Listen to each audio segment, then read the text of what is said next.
ini mayoritas menerapkan mandiri berubah dan mandiri belajar. Memang nggak ada yang mandiri berbagi, hanya SMP 1 Puri ya, yang sekolah penggerak. Iya. Oke. Hanya satu. Itu pun baru tahun ini. Iya.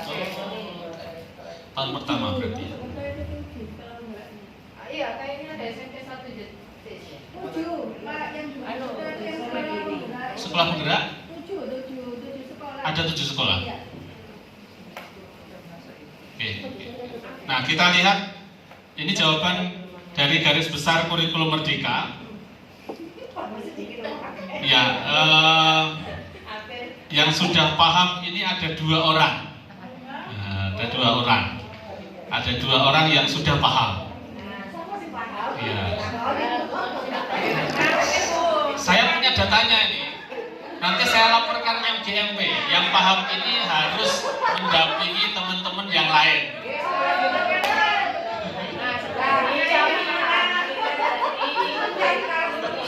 Iya.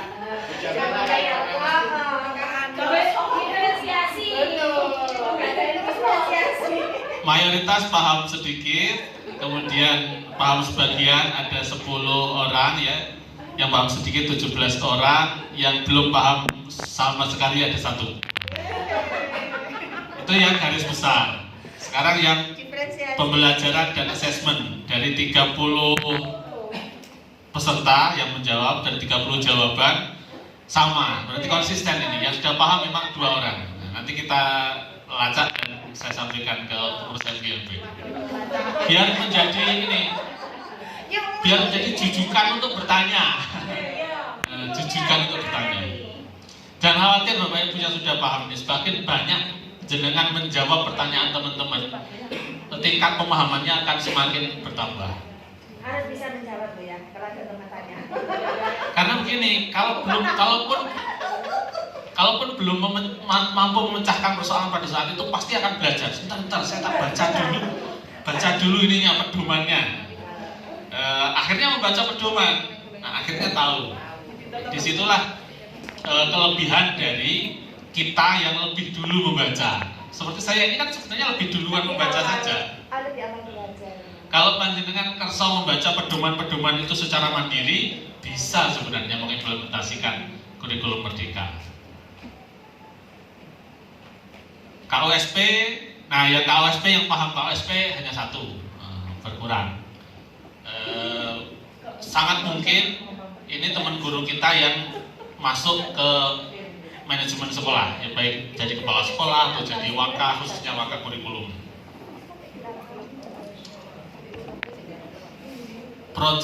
Penguatan proyek profil pelajar Pancasila ini ada 3. Ini adalah peta kita, jadi memang mayoritas baru paham sedikit ya. Saya berharap nanti siang setelah sesi ini selesai, warnanya berubah ya. Berubah dari paham sedikit minimal yang menjadi paham sebagian gitu kan. Oke, Bapak Ibu kita beri aplaus dulu untuk kita semuanya.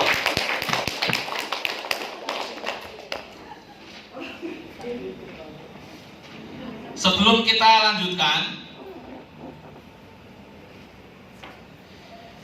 pada intinya sebenarnya inti persoalan mengapa kurikulum Merdeka ini tampak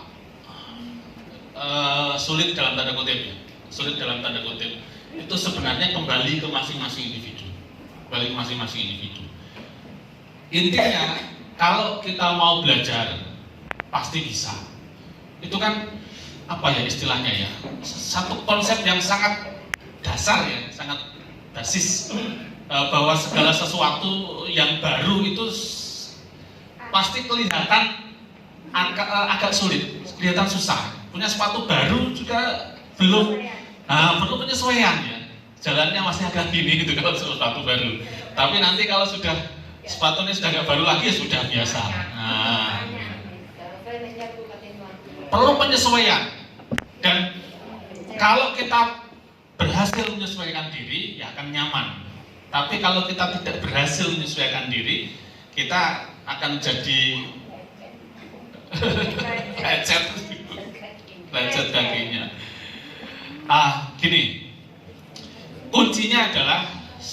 seberapa besar sih kita selaku guru punya semangat untuk melakukan perubahan. Nah, kuncinya ada di situ. Nah, ketika tadi saya sudah memetakan kemampuan guru-guru PAI SMP Negeri Mojokerto yang mayoritas adalah paham sedikit ya tadi. Sekarang saya mau memetakan yang untuk kedua kalinya. Tetapi yang pemetaan yang saya lakukan ini adalah seberapa besar kemauan GPAI SMP Mojokerto, khususnya sekolah negeri, untuk berubah dari kurikulum 2013 berubah menjadi kurikulum merdeka. Semangat perubahannya ada seberapa besar? Nah, saya minta panjenengan semuanya berdiri dulu nih. Berdiri dulu. Berdiri dulu. Ya. Saya pengen ngetes saja. Ini tadi penyesuaian ya. Seberapa besar sih tingkat penyesuaian GPAI SMP Negeri di Mojokerto terhadap perubahan? Nah, saya pengen ngetes itu. Caranya nanti saya punya pertanyaan yang pilihan jawabannya ada dua. Hanya boleh memilih satu atau dua ini. Hanya boleh memilih dua jawaban ini. Tidak memilih berarti tidak kita ikutkan pada tahap berikutnya. Harus memilih, wajib. Pilih satu di antara dua. Kalau tidak milih, kita diskualifikasi. Ya, nggak boleh golput ini sekarang. Harus milih. Harus milih. Kalau golput tidak milih, tahap berikutnya tidak kita ikutkan. Bukan, tetap di sini. Duduk aja, duduk. Jadi harus memilih, ya. Kalau pemilu sih silakan golput, kalau sini nggak boleh golput. Ya. Nah, cara memilihnya, pilih disebutkan dengan suara keras atau lantang dan cepat. Misalkan ada dua pilihan, satu atau dua. Secepatnya ya gitu, satu atau dua. Tidak boleh ragu-ragu. Harus keras dan suara lantang dan cepat. Kalau terlambat, berpikirnya lambat, loadingnya lambat gitu ya. Dengar pertanyaan. Terus ini baru orientasi dulu. Kalau loadingnya lambat, kita nggak ikutkan ke tahap berikutnya. Iya. Jadi harus cepat. Satu atau dua, satu. Pokoknya yakin satu. Jadi kita akan ada 10 pertanyaan. Kita lihat siapa yang bertahan sampai pertanyaan ke-10. Berapa orang? Berapa orang? Ingat ketentuannya, kalau diam tidak menjawab, nanti silakan duduk. Kalau menjawab tapi terlambat, yang lain sudah satu semua, baru satu, terlambat, nanti silakan duduk. Ya. Yang ketiga, kalau jawabnya pelan, ragu-ragu, silakan duduk. Nah, yang ketiga ini saya nggak bisa melihat satu persatu yang jawabnya pelan atau ragu-ragu. Nah, ya ini nanti masing-masing tanggung jawab masing-masing pribadi ya. Ya, kejujurannya. Saya kan tidak bisa melihat masing-masing. Jadi yang menilai, yang memutuskan, silakan panjenengan sendiri disaksikan oleh malaikat Rabbi.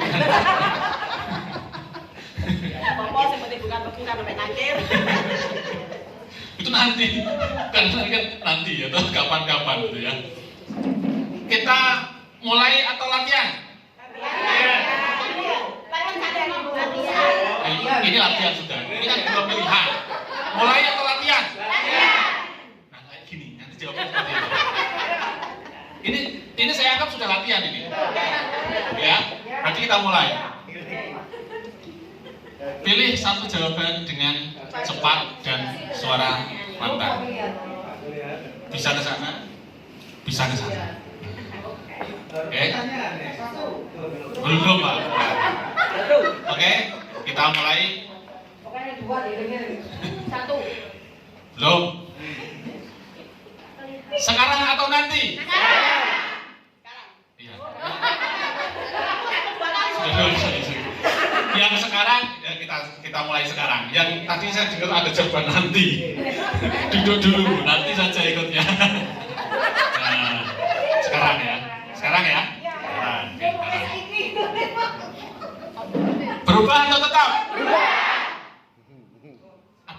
menjawab? Jawab semua.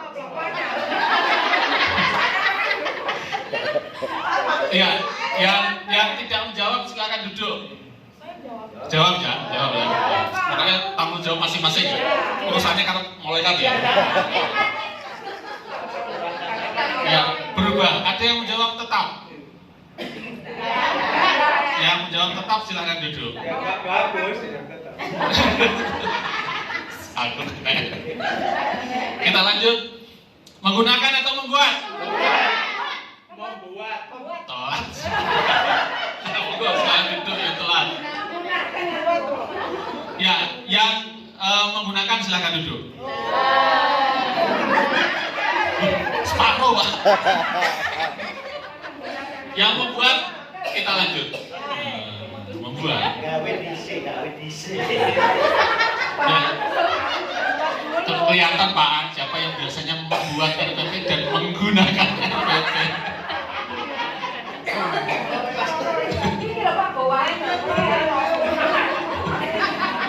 Kita lanjutkan. Bagi yang masih bertahan. Jangan nanti sebelum pertanyaan ke-10 sudah habis. Kerja keras atau kerja cerdas?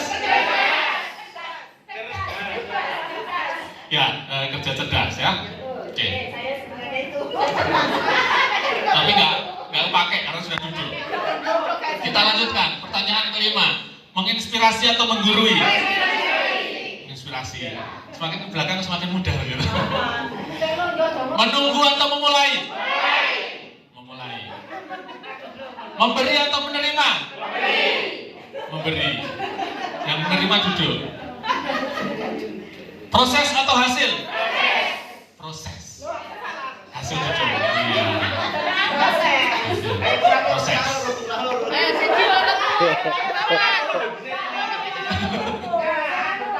Ya. 9. Merengking atau mengapresiasi? Mengapresiasi. Iya. Tapi rata-rata merengking ya. Jadi ada yang jadi wali kelas, jadi kan merengking, merengking siswa atau mengapresiasi. Padahal di rapot itu tidak ada tulisan ranking ya. 10. Kurtilas atau merdeka? Oke, merdeka. Kita beri aplaus untuk kita semuanya. Silakan duduk Bapak Ibu.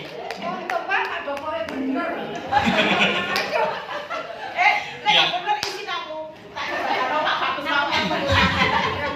Ini untuk ukur masing-masing ya. Untuk ukur masing-masing. Tahun.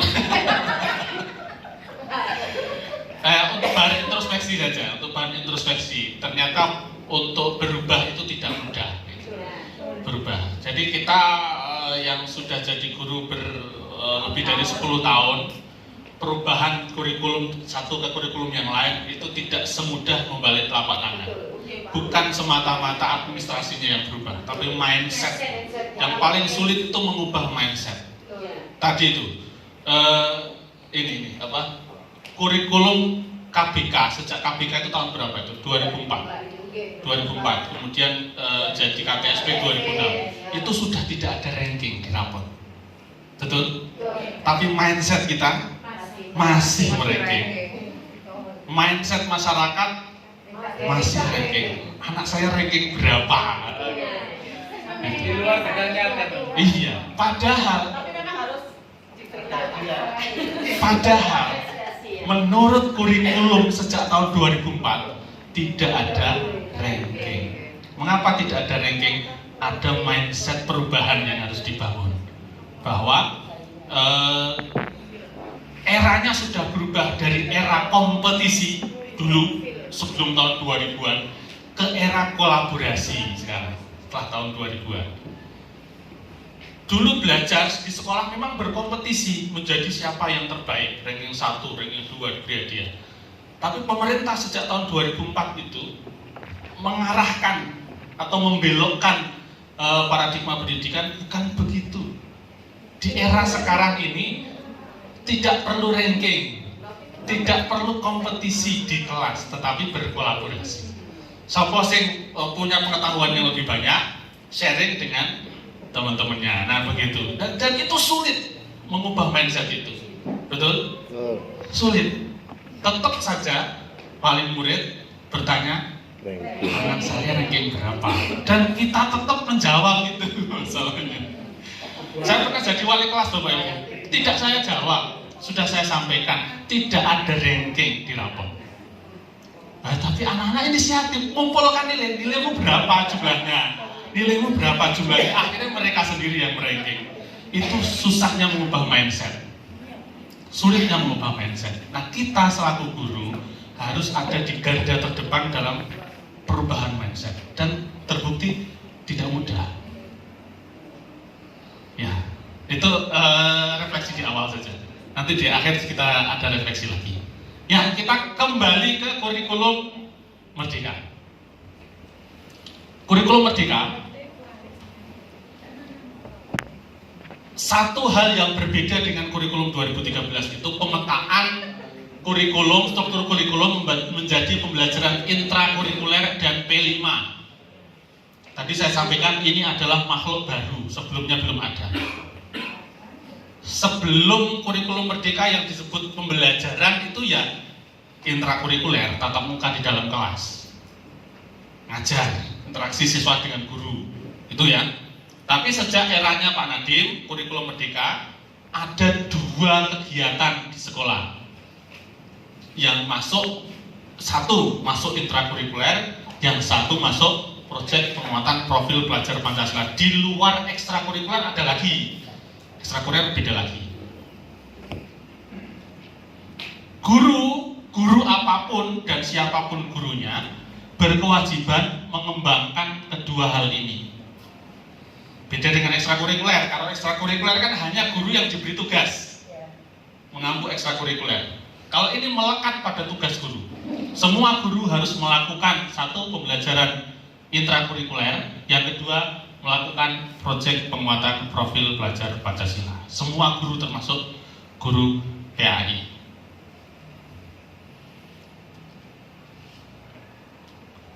Artinya beban guru menjadi 2 hal ini. Beban guru. Kalau dulu guru hanya dibebani beban ngajar tatap muka, hanya itu saja. Sekarang ada bukan beban istilahnya, tapi ini istilah istilah di pedoman atau istilah di peraturan pemerintah, keputusan Mendikbudristek memang bunyinya beban, tetapi bukan beban yang membebani itu sebenarnya, tetapi apa ya, tugas lah, anggap tugas ya. Tugas guru, tugas kerja atau pekerjaan guru gitu aja. Pekerjaan guru itu satu, dihitung dari pembelajaran intrakurikuler sesuai jam pelajaran per pekan. Kalau PAI, SMP, kurikulum Merdeka, JP-nya berapa per pekan?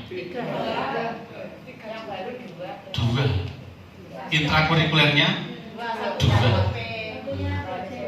Satunya di sini.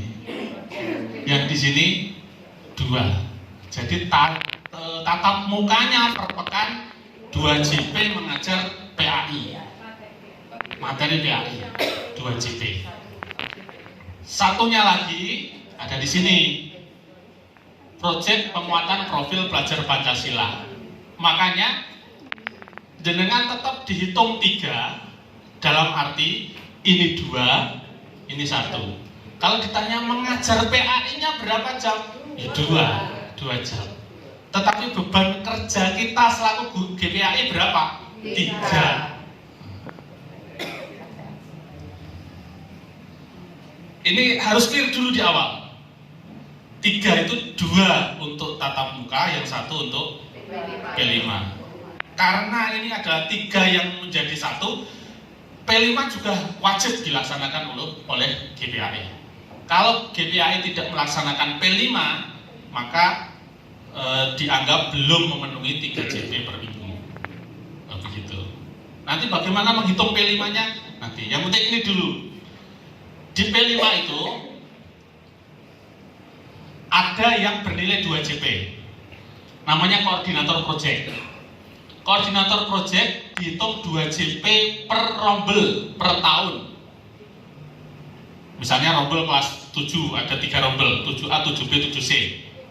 Di SK-kan oleh kepala sekolah koordinator project untuk rombel 7A, 7B, 7C siapa? Misalnya Pak Pak A lah misalnya, Bapak A, guru PAI A. Berarti guru PAI A ini dapat tambahan 2 JP per rombel per tahun. Jadi kalau 3 rombel berarti dia dapat tambahan 6 JP. Kalau jadi koordinator project. Pak, kalau kita kemarin kan kelas 7 proyek Pelatihan Pancasila yang suara demokrasi. Nah, itu kita koordinator suara demokrasi. Tadi terdiri dari kelas 7A sampai 7G. Berarti itu ya dihitungnya 2 kali Maksimal 3 rombel. Jadi koordinator itu maksimal mengkoordinatori 3 rombel. Jadi rombel 7A, 7B, 7C, nanti 7D, 7E, 7F orang lain, koordinator projectnya itu bernilai 1 rombel 2 JP. Maka dianjurkan koordinator projectnya adalah guru-guru yang belum memenuhi 24 JP per minggu. Dianjurkan. Tapi kalau sudah memenuhi semua ya bebas dibagi ke siapa. Dibagi rata boleh, dibagi rata boleh. 7 kelas.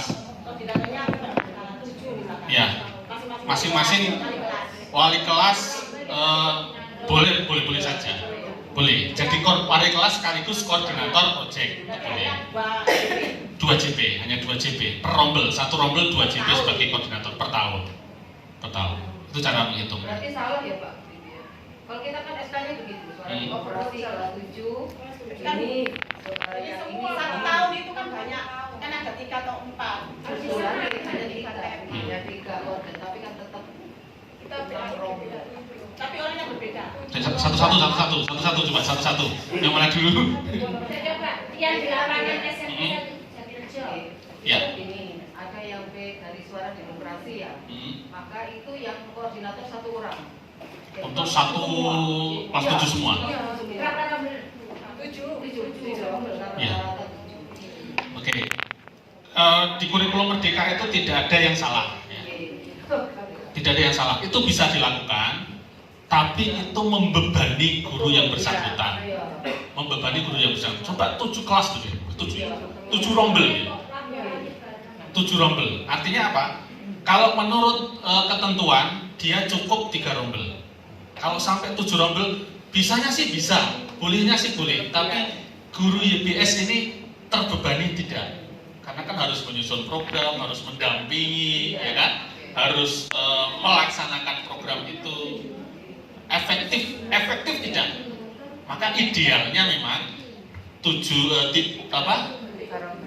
rombel per tahun jadi koordinator project, sehingga bisa dibagi rata semua guru. Dan lebih bagus apabila yang menjadi koordinator project ini guru yang kurang jarang. Misalnya GPAI ya, ada GPAI. Setelah dihitung total ternyata baru dapat 18 JP.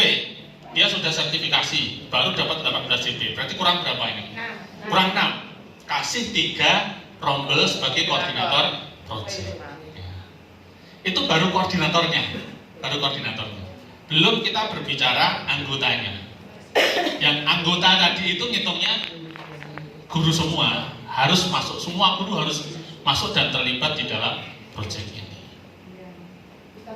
Ya, monggo. Tadi kan 3 rombel, 1 tahun 2 JP. Ya. Sekarang kan sesuai yang dikatakan sama saya tadi, itu kan kita kan disuruh milih 3 di antara 8 judul. Sedangkan kalau saya milih 3, yang satu sudah lalu suara demokrasi.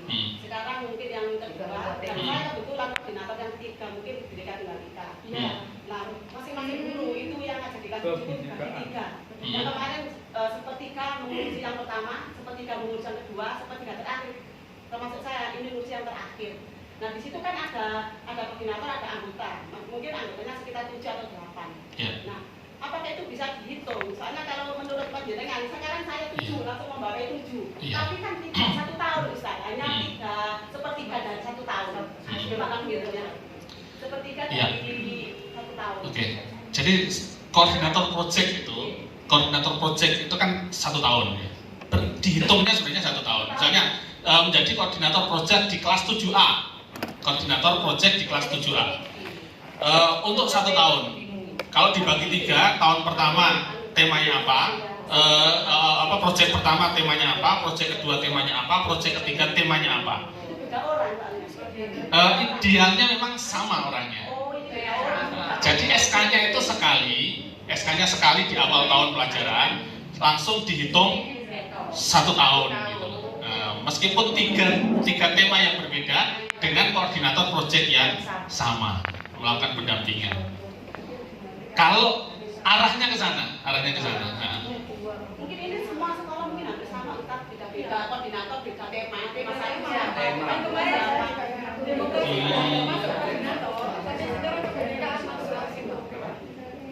Ya, coba didiskusikan lagi nanti dengan kurikulum ya. Dengan di KWSB betul. Silakan Pak. Untuk memaksa ke sana sekarang yang sama, yang nata namanya kapok, terus kan Totowi mau di koordinator tadi itu mau diberikan yang tadi bahasanya itu dimasukkan dapodik agak sulit dan akhirnya ya bahasa aja SK kepala sekolah tapi belum bisa masuk ke dapodik. Iya, bisa diarahkan ke sana. Sementara ada SK-nya dari kepala sekolah sebagai koordinator proyek. Tapi itu masuk ke dapodik menjadi tambah jam itu masih belum bisa. Memang masih penyesuaian gitu. Masih penyesuaian. Di dapodiknya masih penyesuaian. Jadi yang penting itu tadi SK kepala sekolah dan berlakunya untuk 1 tahun kan. 1 tahun sebenarnya, bukan untuk 3 bulanan atau 1 semester. SK itu 1 tahun. Jadi koordinator project per rombel per tahun. Kalau misalnya saya tidak menguasai tema ini, itu bisa jadi memungkinkan. Yang penting selama 1 tahun itu dia guru yang bersangkutan terus melakukan pendampingan sebagai koordinator project. Jadi pekerjaan sebagai koordinator project ini 1 tahun, meskipun tadi beda tema. Tapi SK-nya kan harus ada perubahan lagi. Misal untuk periode 1